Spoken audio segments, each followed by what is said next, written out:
I actually, Richard, one of the things that you don't know about me is I used to look at successful people when I was young and think I can do that better. I was competing against myself in that I don't want to give up. I have to be persistent. I have to keep turning up. I have to achieve this. I have to work hard. I have to deliver this assignment. I have to learn this course. I have to, and it was more me versus me. You're crazy.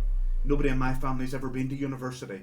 No Doherty ever has been in a third level education. We don't do that. That's for the middle class. At that time, when you're stood there in that situation, you're seeing them taking these cars around a low loader, or you're having to move the family that, you know, going back to, you've got your child born, I have to, I have to grow up now, I have to provide, Yeah. and the house you provided for your family being taken away. Yeah. Do you want me to tell you the honest truth? Gary Doherty, a young entrepreneur story of somebody from a young age who built up a property empire, felt they were at the top of their game, had it all, went and then bought an estate agency to continue to boost and build their property empire, and then the credit crunch hits and you lose it all, and you're stood on your front lawn watching your cars being lifted onto low loaders and taken away, your house being repossessed, and you're left with nothing. How did he feel about that?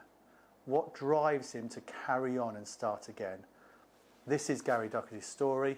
My name is Richard Osborne, and this is Drive, the small business podcast from UKBF. So, getting started. Gary, hello. Hello. So, I'd like to get an understanding of what sparked your interest in business and sort of where that stems from, because sometimes when talking to people, they will turn around and quote something from their childhood, or something they're trying to sort of dig out of.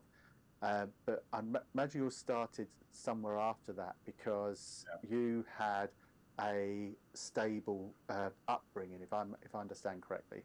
Yeah. My very normal upbringing, stable upbringing.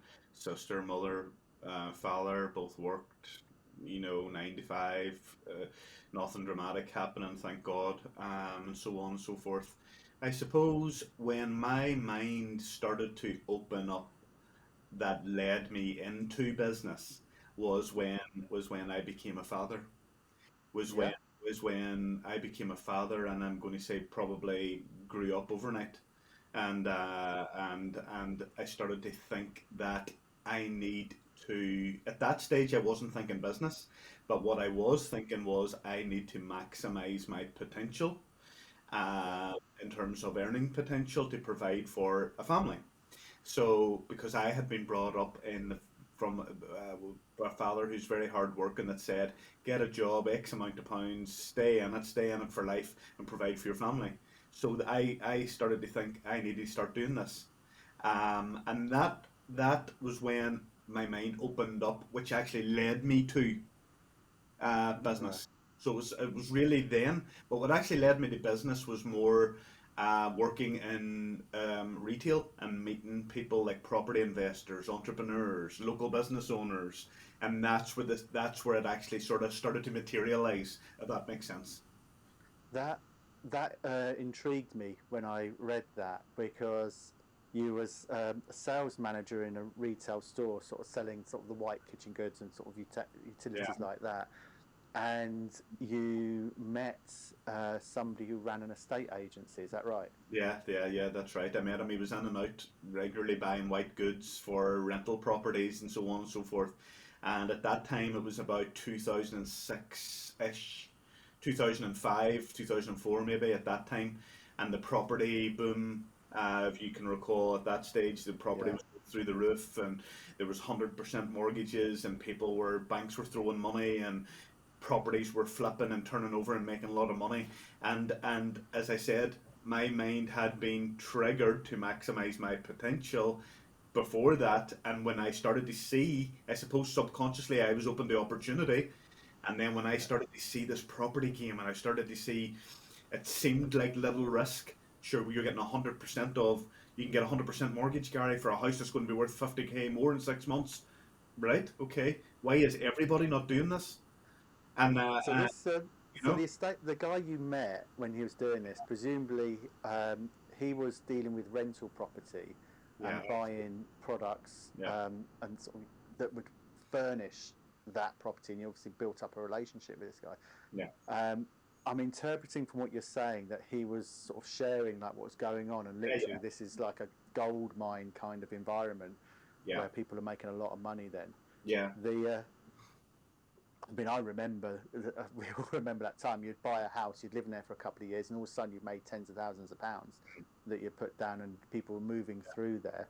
Um, we can move on to what come next, but how the I'm in my mind's eye, I'm picturing a guy who's really almost like Wolf of Wall Street kind of thing, sort of like really sending this sort of like amazing wealth vision.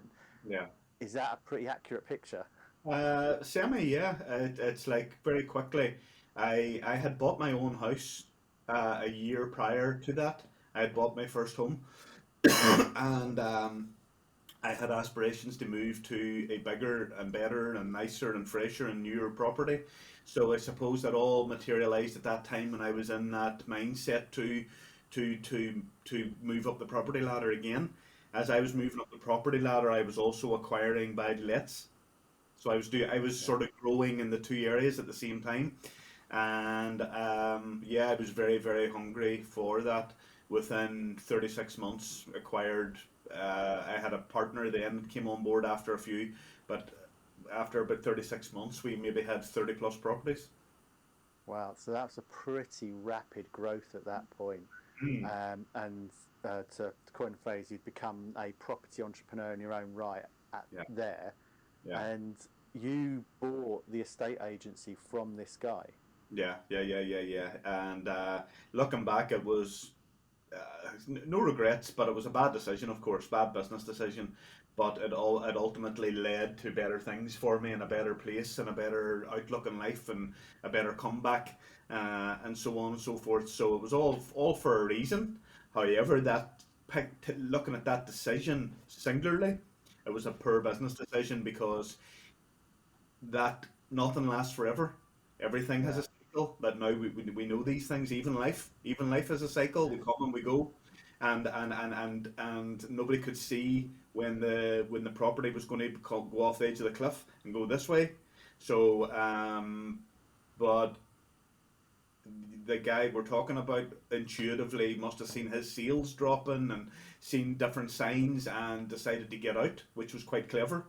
And I decided to get in, which wasn't so clever. Uh, and but it is what it is. I don't no regrets. no, but when you if we talk about that sort of period of time and sort of picture sort of what the environment was like, Mhm. the so you'd obviously met this guy, had an opportunity present itself for you, you'd become a property investor. Mhm. The I imagine, so you know, sort of fill in the gaps. Mm. Uh, that what that environment was like at the time, particularly with 100% mortgages, Mm. the you must have been mortgaged to the hill, and sort of expanding and expanding these properties at that, you know, your portfolio at that time. Is that an accurate picture? Just to sort Yeah. of Well, free forward them. it started off 100% mortgages, but then obviously when we had equity in properties, we were able to flip property. We flipped some properties. We had cash deposits. Then we had 80% mortgages, and so on and so forth. So our property portfolio was reasonably, it was healthy enough. It was healthy Yeah. enough. There was probably like in excess of £1 million equity in the properties on the current valuations, and so it was okay. It was okay. It was doing well. In hindsight, we grew too quick, had too much risk, and it was mortgaged too much. But then you say it was mortgaged too much. But if it doesn't go off the end of the cliff, then you're not. No. So what was your life like at that point in time when you're looking? You mentioned a few moments ago that you know you become a dad. You're it's a light bulb moment's gone on. You're sort of looking to provide. It's something I can relate to. You know, my children are 17 and 20 now, so they. But I remember my first child, my daughter, being born, and at that point, I just remember the burden I felt on my own shoulders that I've got a responsibility. I've got to provide. I am the provider here, so I can sort of relate to that feeling at that point. Your portfolio is growing. You're amassing this wealth. What is your life like at that precise moment of time? My life at that time was quite, in the moment, it felt Yeah, like everything I touched turned to gold. It felt like everything was there was no end to this. It was like this is infinity. Like you've made it type of thing, and that artificial. It was an artificial. When I look back, it was a very artificial bubble that I was in. But I didn't know that then, of course. But I look back, it was temporary. It was artificial. It wasn't forever. It wasn't the norm. It wasn't normal life. It was a freak time for the industry, and I was in the middle of that freak, bubble. And life. You could do what you want when you want, have what you want when you want, and when you're younger, and that's what you've been striving for, and then you're experiencing it. I didn't make great choices. I wasn't the best version of me. I don't believe. I was.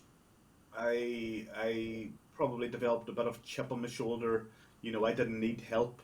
I didn't need advice. I knew best. I was the creator of this magic when really I wasn't. I was a passenger in an opportunity. And I don't know, just ego run away, on you. I don't know. I was young and immature and yeah, not ready, not prepared for it, maybe emotionally or mentally. And I wasn't the best version of myself. I wasn't the worst version, but I wasn't the best version. And a lot of mistakes were made, things bought, money spent, relationships not nurtured, and so on and so forth. So, yeah, it's a funny time in my life, that, Richard, because there was so much good in terms of breakthroughs and excitement and new opportunity and freedom of choices and so on. But I suppose mentally and emotionally, it was arguably the worst time in my life. yeah. The what, two questions really. I'll start with one. So when you say relationships not nurtured, I'm making the assumption here family. Uh, not, yeah, yes, I would say family impacted, but I'm talking Mm, about just generally speaking. Just generally speaking, I wouldn't have been listening to friends for advice the way I would now. I wouldn't have valued a mentor the way I do now. yeah, I wouldn't have um, looked at it, benchmarked against anybody, or been motivated and inspired by anybody. I was the guy that was making all this magic happen. When, as I say, I wasn't. But in my mind, I was this sort of maverick, and everything I touched turned to gold. And so I suppose I just wasn't a good person in any. I was a good person, but not fantastic at maintaining my friendships and things like that, because I was so driven, so solo, so my own man. I'm on this journey. I'm relentless. And when yeah, you don't take time to have the coffee with a friend you went to school with, you don't take time to jump on a call with a friend that you really value. You don't take time to ask other people, are they okay, and what can you do for them.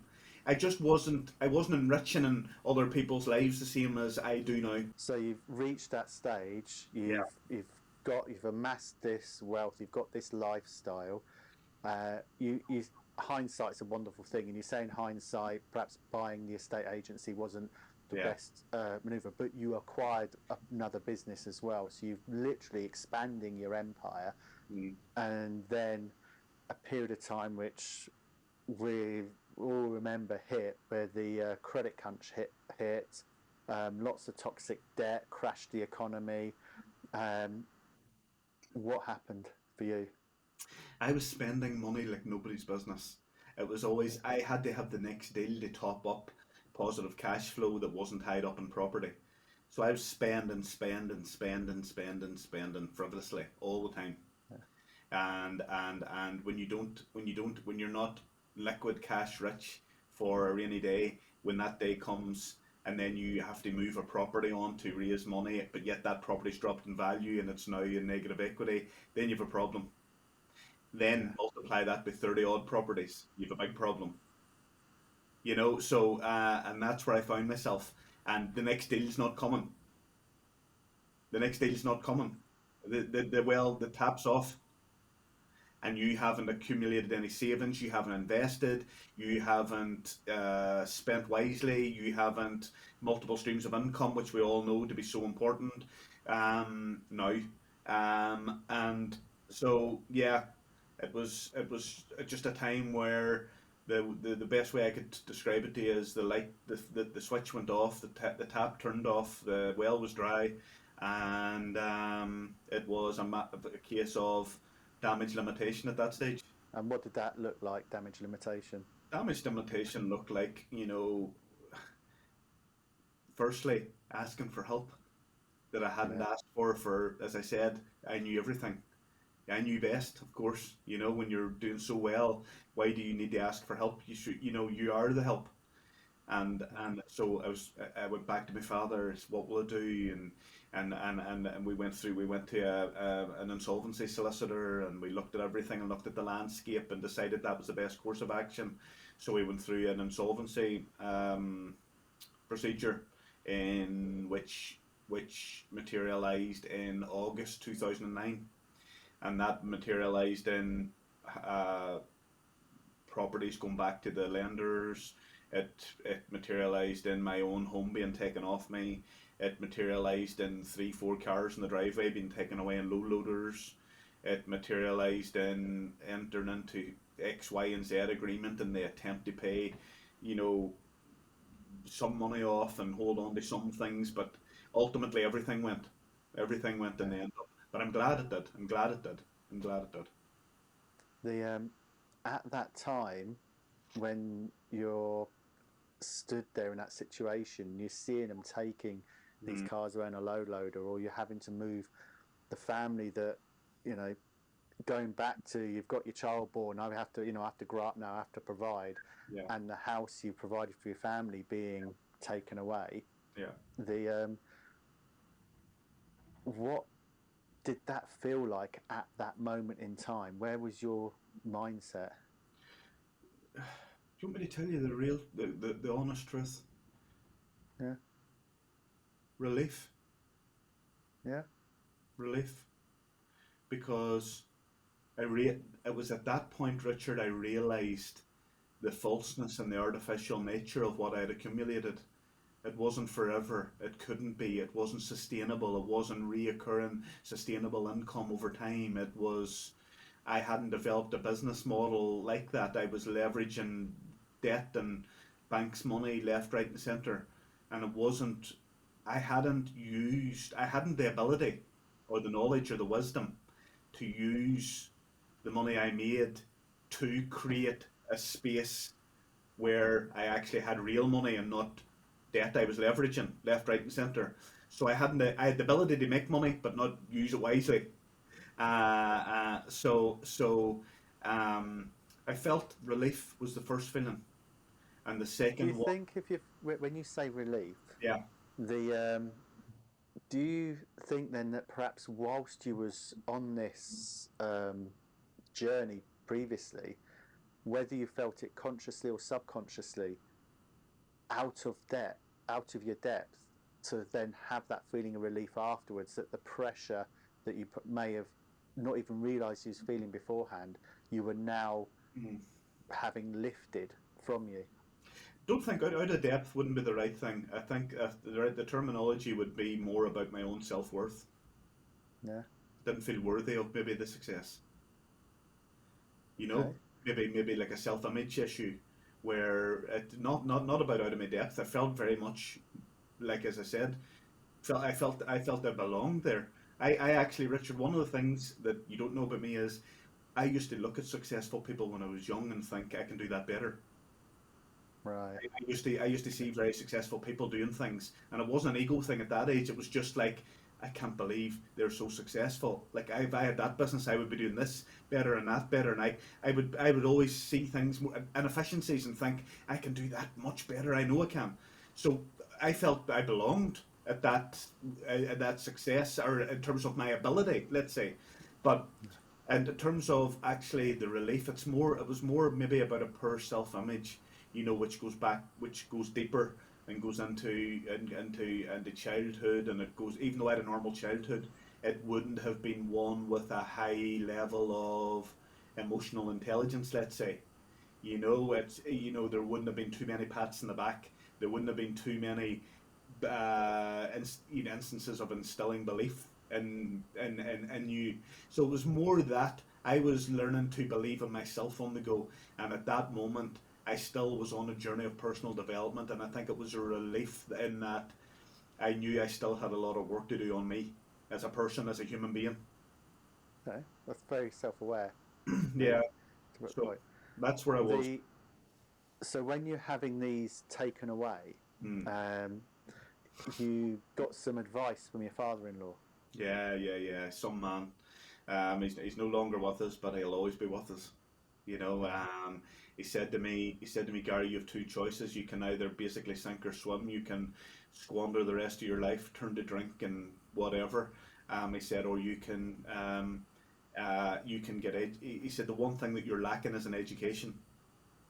He said, an education is what you're lacking. An education on its own isn't all the answers. But when you have the ability and you have that entrepreneurial spirit and you have that purpose and you have that family and you have everything to do for it, that's the one thing that you're actually missing, is those ticking those boxes academically, which will give you confidence, will give you the understanding of the rationale behind some of the decisions that you're intuitively making. And when he said it originally, I thought, you're mad. You're crazy. Nobody in my family's ever been to university. No Doherty ever has been in a third level education. We don't do that. That's for the middle class. And I had a stereotype in my head because I had no pathway, Richard. Nobody had done it before. Nobody had done it before. So when he planted that seed with me, I was like, you're mad, crazy. But he planted the seed with me and it grew. So what changed then? At what point did it turn from you're mad to actually, do you know what, I'm going to do this? Very quickly, very Yeah. quickly. He said that to me in the August, and I can tell you in the September, I enrolled for a business degree as a mature student part time, and no, a mature student full time. And so very quickly, within a matter of weeks, because what I did, unbeknownst to him, was when he planted that seed, I slept on it. Maybe within 48 hours, I started to think, okay, let's gently explore this and see. So I rang for a prospectus on degrees. At that time, they posted me out the hard copy of all the different things they offered. I then said, well, listen, if I was to do that, how would it be funded? Because remember, I've lost everything. And then there was funding options. So then the more I investigated and explored, Richard, the more the door opened. And the pathway opened in front of you and you did study. So how did that change? What were your next sort of few years like? Your sort of journey there? Yeah, my journey there for the next 5 years, it turns out, by the way, 5 years, approximately just under five, I became obsessed. Like everything I do in life that I'm all in with and I truly believe in, I wanted to achieve at university like my life depended on it. And there's a reason for that, because it did. In my mind, my life did, my family's life did depend on me succeeding at university. So I was the least academic person in the room, full of all these super duper, people that were super clever, and I was. But guess what? I was the hardest working. I was there early. I stayed late. I worked like an animal, because I wanted it like nobody else in that room. Yeah. Honestly, I did, and And I achieved it. do you think that is quite a common sort of environment for somebody who comes from. You said you had this stereotype, this sort of this perception between sort of middle class and sort of working Yeah. class, and if you've got if whichever path you've taken, where the journey's taken you to a point where you're competing against people who you have this perception who have just they're easier, you have to fight harder. Hmm. What do you mean? What? I'm just trying to. You hear a lot about it, whether it can be from minority groups, underprivileged, women in business, which I know is something that you're passionate about. Yeah, yeah, So when yeah. you've got groups of people who are in an environment where the typically are not in. So it could be within a boardroom environment, it could be within going into a workplace environment, or in your case, going into a university where nobody in your family's gone to before. So you've not No. had that pathway in front of you. You instinctively feel that you've got to fight harder and push yourself harder in that environment to keep up or compete. Do you think there's Yeah, part of that? not in my instance, but I take your point. I'll tell you what I now realize to be what it actually is. I'm one of those people that that I never ever was competing against anybody in that room. I was competing against myself, right? I was competing against myself in that I don't want to give up. I have to be persistent. I have to keep turning up. I have to achieve this. I have to work hard. I have to deliver this assignment. I have to learn this course. I have to, and it was more me versus me. There might have been a slight chip on my shoulder in terms of the ages thing because I would have been the oldest person in the room and all that, and I was like maybe there's a small element of I'll show them, you know, that type of thing. There might be a small element of that, but in what I know now from my own journey is one of the traits of highly successful people, right? And my self worth, as you'll get from my conversation and my language now, is what it should be. You know, I've worked so hard on my own self image and my own self worth and what I deserve to achieve in life and all the rest of it. And I am a successful person, as are you, and anybody listening to this. You know, success is within you. It's a choice you make in your own self. And I realize that very successful people are they've got a stickability, they've got a persistence, they've got a drive. They become obsessed somewhat with what they're doing. They're very focused, very disciplined. When there's something's got their attention that they know that is for them and it's part of their purpose and their mission and vision in life, they give it a lot of attention and a lot of energy. And that's what I was intuitively doing then and subconsciously doing then. I was showing a trait of a person that can and will and does and is achieving success in life because I've interviewed so many successful people since then. So I happen to know that without a shadow of a doubt that that is one of the traits of people that achieve success in life. Absolutely. That's what I was doing then intuitively. Yeah, no, absolutely. And this, you've meant you spoke to people. You know, we both spoke to people who have these sort of journeys or whatever they're going on. They get a bit Yeah. in their teeth, and they almost tenaciously will go at something because it's to almost sort of quote you from earlier. It's almost like their life depends on it. They're going for it. They, Because it does. yeah, Because it does. yeah, My life depends on this, Richard. Even today, and we've achieved X, Y, and Z over the last while. And my life's I approach everything like my life depends on it. I was up at silly o'clock this morning UK time on a Zoom to Australia to a potential client. You know, because my life depends on it. yeah. You know, it does. I didn't come this far to only come this far. I came this far to keep going. And what did You when know. you went through that course, which you said was 5 years? What did that Yeah. open up, and what for the next stages? Because well, in fact, to lead to what you're doing now. Didn't really lead to what I'm doing now, but I'll tell you what it did do. It fulfilled me as a man. It was part of my personal development journey more than my entrepreneurial journey. It gave me fulfillment, joy, satisfaction, belief. It showed me anything was pretty much anything's possible, bar learning to fly rockets to the moon. It showed me that it gave me belief. It gave me a mindset and a belief system that I take into other walks of life. That's what it gave me. Not, I don't remember one single module that I did really and what I learned from it. Believe it or not. But it's more what it done for me personally. It was part of my personal development journey. That's the biggest thing I could tell you. It just made me. Like I still have the certificates. I have them up here in the wall today. I have one down there that's not on the wall yet in a new office that I'm in, and it just I look at them and it's just a reminder to me that anything's possible, and I take that into different walks of life now. So that's what it more did for me than anything, to be honest. I'm Other people taking that. might.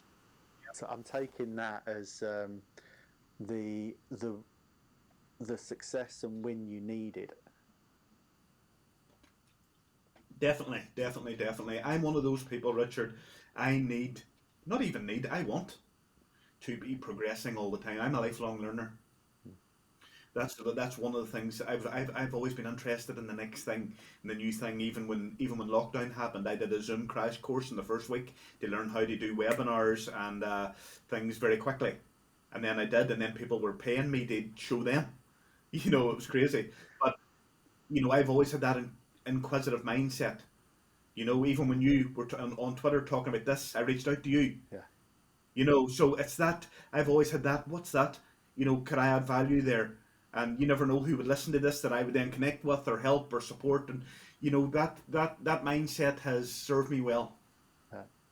And the coming out of the course, you took a Mm. took a job working like a an employed job before you Yeah, then set up Think Network. yeah. I'm going to jump that part for a minute because one of the things really intrigued me, and I know I'm Yeah. jumping ahead, but it's You're what okay. when I look at some of the things that you've done with Think Network, if you've sort of looked and followed some, you mentioned my Twitter is I'm Mm. devotedly passionate about supporting young people, um, particularly ones who are disengaged, ones who are going through various difficulties, not engaging in education, maybe sort of falling through the cracks. And just from my own personal experience, how business can help them get on the right track. So you have organisations like Prince's Trust, which is fantastic, but Yeah. you set up a TEDx studio working with and supporting young enterprise within that as well, which really jumped out at me. Tell us a bit about that. Yeah, Young Enterprise in Northern Ireland are quite predominant in their work in schools and helping people, when they're entrepreneurial, planting the entrepreneurial seeds early in Yeah, education, and that interested me. And at that time, I was doing a qualification that lamped into that at university. So I actually considered strongly about going into teaching and actually teaching entrepreneurship and teaching business. And my degree and master's allowed me to do that. So I did a teaching qualification, which I still have, and I still could go and do this. But what I realised was I didn't want to be in that 9 to 5 role doing it. I wanted more freedom and creativity. But anyway, that's a side thing. I found myself volunteering with Young Enterprise in the local schools, yeah, helping them with entrepreneurial projects, taking concept to uh, product and then selling it. And I got great satisfaction out of doing that, and I did that for a few years. I would go in once a week and talk to their GCSE and A levels. Well, it was A level students actually, and then work with them on doing this. And I did that, and we achieved some success, and it was great. Um, so that was my first experience of Young Enterprise. But coincidentally, I would way after that, I would become involved with the TED platform, and we came back together again. yeah, And I created a environment where we had a TEDx youth event that Young Enterprise sponsored and also helped in the lead up and the preparation of the students being coached and being ready and being prepared and their message and idea for the world. And then we had an event in the middle of lockdown when nobody said we could have it. We had it in a hybrid event in a studio that was live streamed with a socially distanced crowd and all this crazy stuff. But I was determined to have it and let the opportunity pass. And we did. It was very successful. We created 19 teenage TED speakers from my own city from the first time in history. First time ever. The second time in the island of Ireland. The first time in Northern Ireland's history. And with all the TED achievements I've had, and I've had many, and still have to this day, that's probably my proudest. Yeah. No, it's one that stood out as I was looking, as I was sort of obviously preparing for today. Yeah. And obviously that come through, and you have Think Network. What was the purpose behind that? So what led you to then effectively go back into running your own organisation, and the motivation behind doing Think Network? Yeah, it's interesting you ask that because it was about 9, 10 years later, and I suppose I needed that time to heal from the burning of the business and the perceived failure and the loss, and it felt like a bereavement almost. When you lose that significant part of your life, and even though you were relieved at the time, it was still a something to heal from. So I suppose that journey of through education and being in 9 to 5 corporate jobs, different things I was doing, I that was a period of healing for me. That was a period of recalibrating, and the entrepreneurial spirit never died in me, but was never great enough to actually go into business or act on it. But time heals Yeah. most things, or it certainly dulls the pain on most things.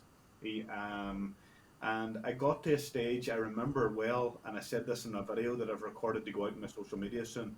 I remember sitting on the sofa in a house, and I had a phone with me. My grandson runs it. Well, there it is. There, he's put it back in. Actually, very good. It's a phone I had, and I don't know if you can see this, but it's a broken screen, a cracked screen at the bottom. Yeah. Yeah, and I was on this phone, and I had no credit on it, and I was getting Wi-Fi, and I started to be on my phone thinking, there has to be more to life than this, Gary. You've more to offer life than this. The same feelings I was thinking way back started to resurface. I can do more, be more. What about your potential? You have so much more to give. You have.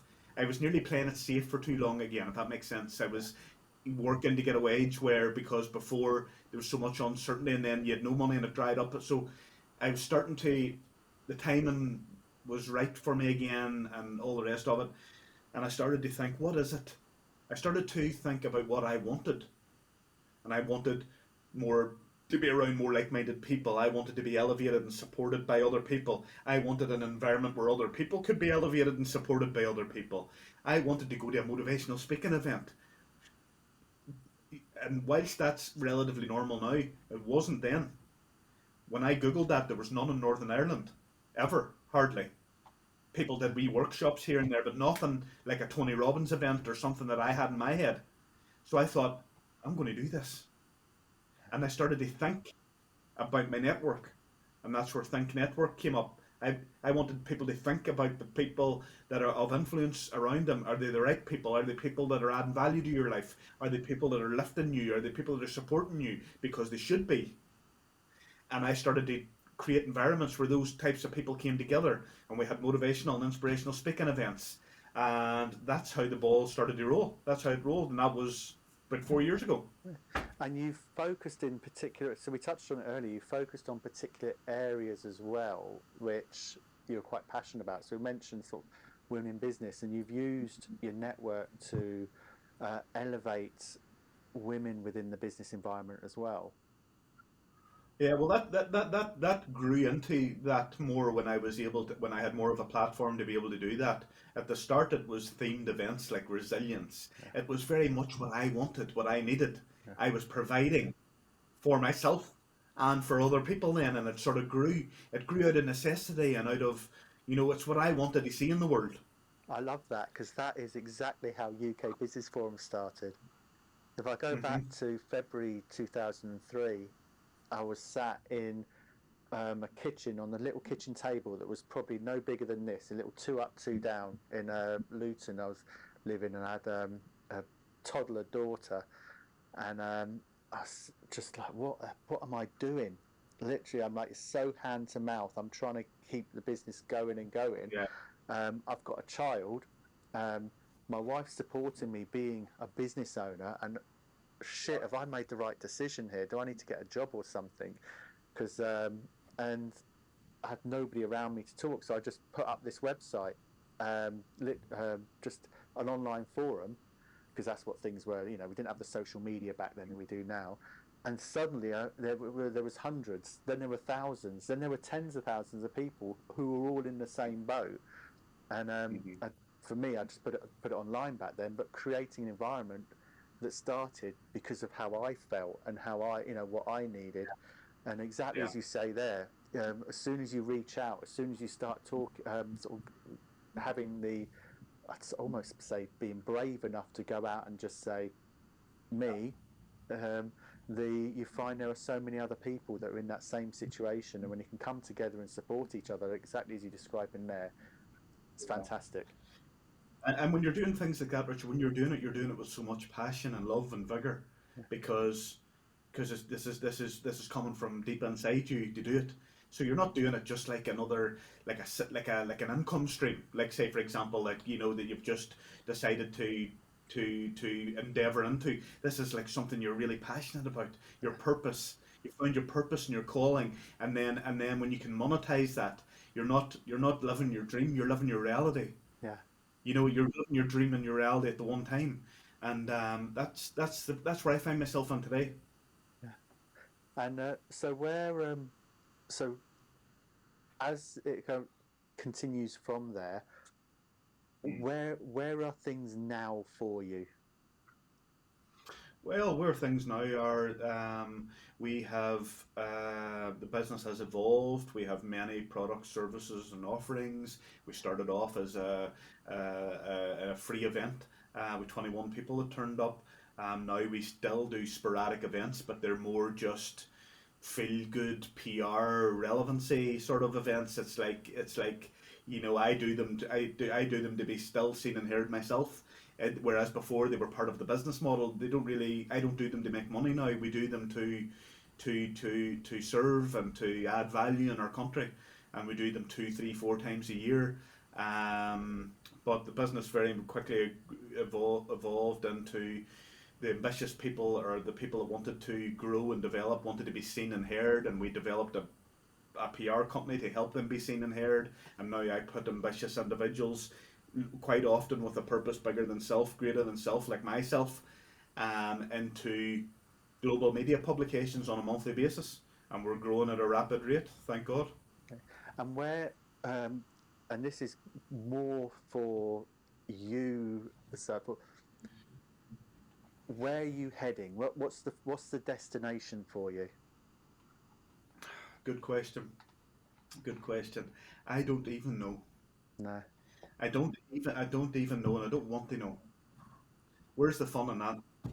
I want to grow my business to a level where I am providing a high level service globally to hundreds and hundreds of people. I am providing employment and opportunity for my family. I'm creating generational wealth for my family and my clients, and that I can exit my business with a freedom of choices for the rest of my life in the next 5 years. Yeah. That's, but where that is, what that is, for me, Richard, I'll never stop. It's what will I be doing is the question. Yeah. Uh, So so if you reach that point, I think you probably just somewhat answered that my next question there, and really, which the question is, when will you know you've made it? And uh, goodness, that's a good question, and I'm I'm not sure I ever want to know. I'm not sure I ever want to feel like I've made it. No. I'm a guy that needs to live like my life depends on it. And when you feel you've made it, you've lost that. You've lost that. Like my life depends on it attitude, and that's what gets me through life. That's what propels me through life is that that ambition to do more, be more, improve, and so on and so forth. So I'm not sure I ever want to reach that point, if I'm really, really, really honest. And some people may find that quite sad, but it's the truth. It's the truth. And a lot of people I talk to are similar. It's like, I'm here to make a difference in life to other people, my family, and myself. And I never want to feel like I truly made it, like I falsely believed back in the day. Yeah, You know what I I mean? do. Maybe that's got something to do with my mindset. I felt I had made it then, and look what happened. It's You know, the reality of if it's not sustainable or done right, it can all be taken away. Last question I ask then is the in years to come when people look back at Gary, how would you want people to remember you? to tell you the truth, the only people I care about remembering me is my family, and fondly. Yeah. And that's not being disrespectful to people, the public, or people like yourself or anybody like that. What I really want, and this is part of my why in life, and I'll give you an insight into me. I want my family to be proud of me forever, and and even children to come that I'll never meet, my children's children. They be able to Google, they be able to go on YouTube and see the viral talks and the successes and the achievements and the accolades and the businessman of the year accolade above me in the middle, the wee bowl, and I want them to go, that was my granda. He was some man. He changed the face of business in our family. He rose to the height at university in our family, the only guy to ever do it before or since. I want them to be proud of me forever. I want to have people proud of me forever. I have And every confidence your family will be. That's good. so that's what I want, Richard. I'm not really. I want to have good relationships with people like yourself and people listening to this, but the people that I care about what they actually think of me forever is my loved ones. Uh, that's, they will be. No, that's great. Thank you very much again. Yeah. It's been great chatting to you. Thank you, and thank you. I appreciate you very much. Thank you. I hope you enjoyed listening to this interview. Please remember to hit follow on your podcast platform, whichever one that may be. It really helps the algorithm and push this podcast up through the rankings. And also leave some feedback. Until next time, this is Drive, the small business podcast from UKBF.